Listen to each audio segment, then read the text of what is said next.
कि संकट बड़ा हो चला है और Great again. Vote for Donald Trump. Make world Great again. Vote for Donald Trump. Make world Great again. दिखाई दिए कल तक विदेशी सेंट लगाते होंगे, लेकिन अब स्वदेशी पसीना अच्छा लगेगा।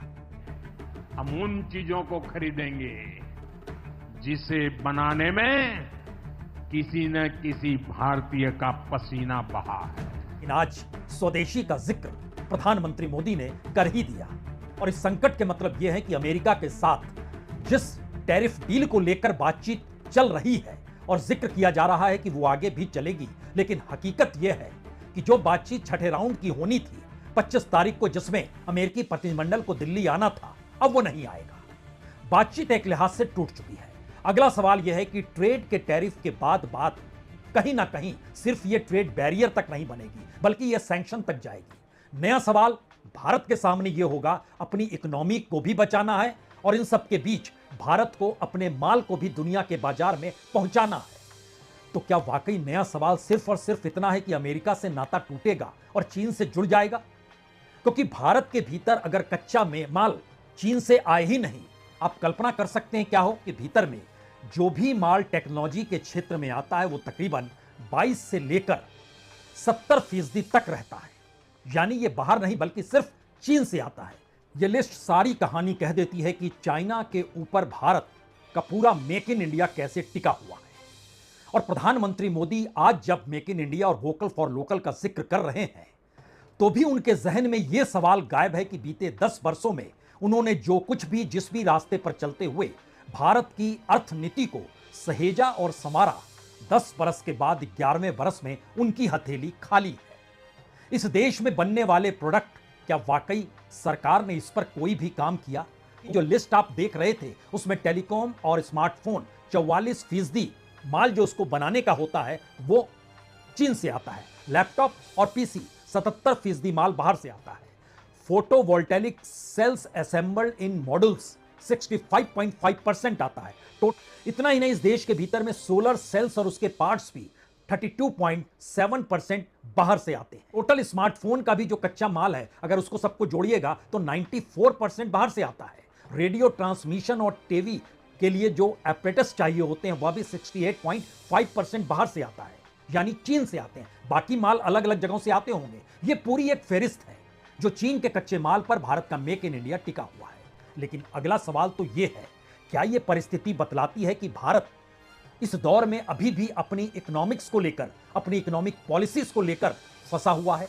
क्योंकि उसके सामने कोई दूसरा रास्ता बच नहीं पा रहा है और इसीलिए आने वाले वक्त में यह खुले तौर पर माना जा रहा है कि भारत चीन पर और ज्यादा निर्भर होगा। धीरे धीरे अंतर्राष्ट्रीय तौर पर हो सकता है आपको यह देखने को मिल जाए, जब दौर इंदिरा गांधी का था, उस दौर में भारत की जो अर्थनीति थी वो अमेरिका को नहीं देखती थी, वो चाइना को भी नहीं देखती थी, वह दुनिया के छोटे छोटे देशों से संबंध और संपर्क बनाती थी। हालांकि रशिया के साथ संबंध जरूर थे।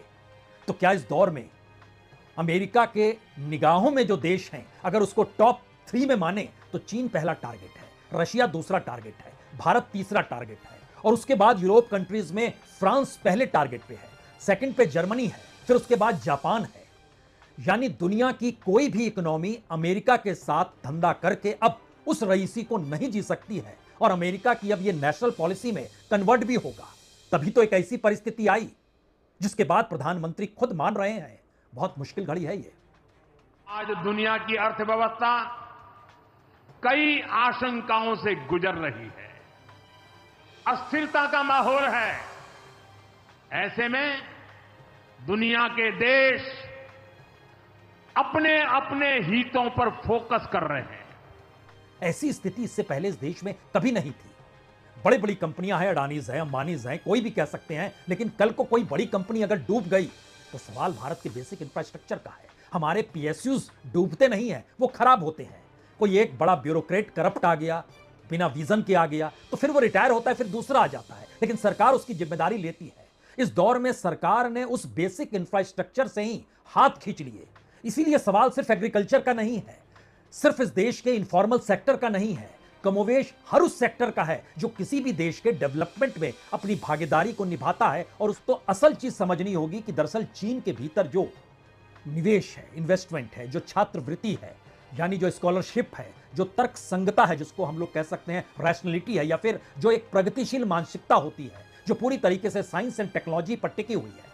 लेकिन दूसरी तरफ भारत के भीतर रिवर्स गियर है, एक अंधविश्वास, एक अवैज्ञानिकता, एक हेट की परिस्थिति, और इन सब के बीच जय जयकार पॉलिटिकल तौर पे जो भी चलती है, इसका असर विदेशी जाने वाले छात्रों को भी आप परखिएगा तो आपको नजर आ जाएगा भारत। और शायद इसीलिए ये मौजूदा वक्त एक ऐसे ट्रांजिशन का नहीं बल्कि एक ऐसे पूरे ट्रांसफॉर्मेशन का दौर है जिसमें अगर अभी भी सरकारी लफ्फाजी की गई तो हाथ में कुछ नहीं बचेगा। जिस बात का जिक्र हो रहा है कि हम स्वदेशी को अपनाएं, इस बात का जिक्र हो रहा है कि हम स्वदेशी के साथ साथ इस देश की जिसमें ऊर्जा की खपत हो, पसीना जहां बहा हो, तो सरकार के भीतर की खरीदारी का एक आंकड़ा हमारी टीम ने निकाला जो बड़ा जबरदस्त आंकड़ा है। दिखाई देगा कि प्रधानमंत्री का विमान भी जो अब 8,500 करोड़ जिसमें लगे, उसमें सारे इक्विपमेंट्स डालने के लिए वो जहाज बाहर भेजा गया। प्रधानमंत्री की जो 6 गाड़ियों का काफिला चलता है उसमें कोई भारत की गाड़ी नहीं है। जो रेंज रोवर की आप कतार देखते हैं ना, वो सारी विदेशों से आई हुई गाड़ियां हैं।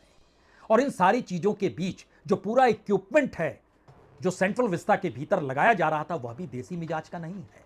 यह बतलाता है कि आप अभी भी कह रहे हैं, समझ तो गए हैं कि संकट गहराएगा, समझ गए हैं अभी टैरिफ की मार है, कल सैंक्शन की मार होगी ही।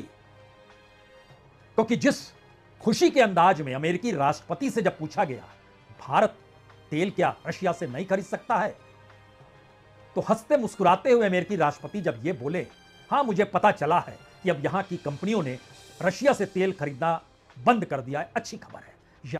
हर देश राष्ट्र हित देख रहा है और अब अमेरिका भी देख रहा है, और भारत के प्रधानमंत्री कह रहे हैं हम भी देखेंगे राष्ट्रीय हित।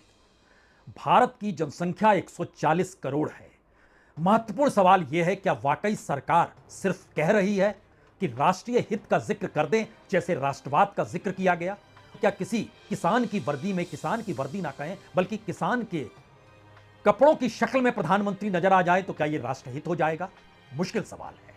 मुश्किल सवाल इसलिए है क्योंकि भारत के भीतर जितना भी टेक्सटाइल बनाया जाता है उससे ज्यादा टेक्सटाइल भारत बाहर से आयात करता है।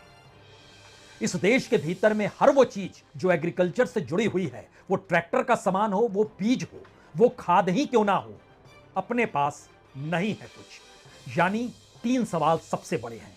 क्या यह सरकार तैयार है इस देश के भीतर के किसानों मजदूरों को मुख्य धारा की इकोनॉमी से जोड़ने के लिए? दूसरा सवाल है, क्या हम ऐसी नेशनल पॉलिसी बनाने को तैयार हैं जहां पर पहली प्राथमिकता इस देश के लोगों को हो, ह्यूमन रिसोर्स को हो? और तीसरा सवाल, अगर कॉरपोरेट आपके साथ नहीं है तो इस दौर में आपने खड़ा किया क्या है?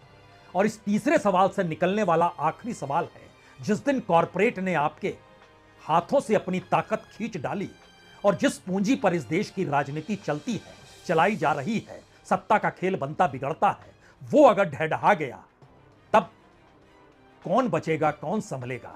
इस सवाल को सरकार पर ही छोड़ देते हैं सोचने के लिए। बहुत बहुत शुक्रिया, बहुत बहुत शुक्रिया।